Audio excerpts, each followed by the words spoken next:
Изумительные танцы и песни в исполнении известных артистов. Церемония награждения победителей прошла в праздничной атмосфере. Приехать в Чечню Фатима Шахбанова мечтала давно, и участие в конкурсе «Детское перо» предоставило ей такую возможность. Работу «Письмо другу» школьница из Дагестана написала в номинации «Живая страничка». Я там написала, как мы общались с подругой. Также она была в Грозном. Естественно, она не отправляла мне письмо про эту поездку.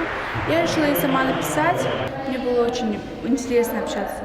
Всего 5 номинаций. Ребята смогли попробовать себя в качестве журналистов, поэтов и писателей. Конкурс, посвященный памяти Ахмата Хаджи Кадырова, объединил школьников всего Северного Кавказа. По словам самих участников, жизненный путь первого президента Чечни вдохновил их на участие в проекте.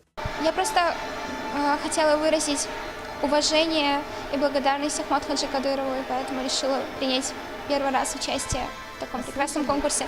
Я посвятила поэму Ахмату Хаджи Кадырову, и до этого у меня были попытки написания стихотворений, но не такие удачные, как на этот раз.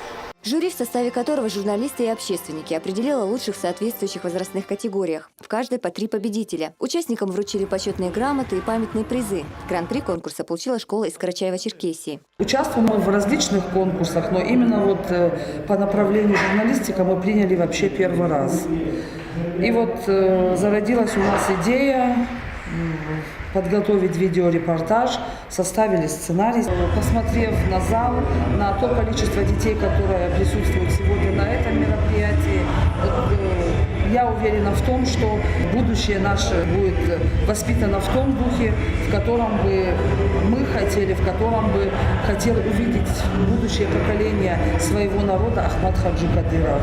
Северокавказский конкурс «Детское перо» проводится в 5-й раз. С каждым годом участников все больше. На этот раз в редакции газеты «Наша школа» рассмотрели более 450 работ школьников из Чечни и соседних республик.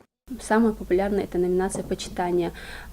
Хочется заметить, возьмем тот же Дагестан, у них работы в основном у всех были посвящены первому президенту нашему. Они не то что рассказывали просто биографию о нем, они свои размышления, свое мнение, каждый как он это видит, как возрождение нашей республики происходило. Хочется тоже отметить, что работы были очень насыщены информацией и объемом, сделаны действительно от сердца. Издание «Наша школа» Чеченская республика за 7 лет существования провело огромное количество детских мероприятий и благотворительных акций. Уже 2-й год подряд газете присваивается знак отличия «Золотой фонд прессы России». Лариса Джабраилова, Булат Баканаев, Расул Арцухаев, Зелим Закаев. Новости.